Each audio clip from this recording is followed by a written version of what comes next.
lắm lại hai một ui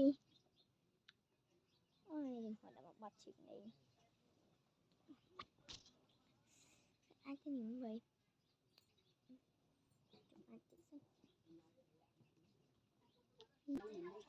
thôi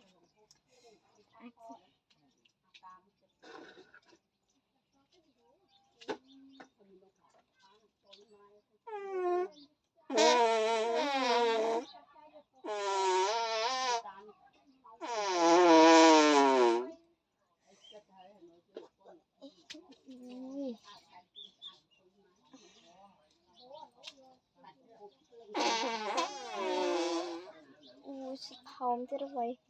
anh đạt cái này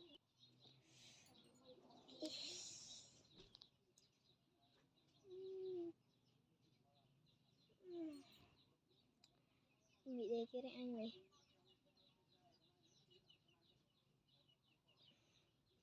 trăng lên xanh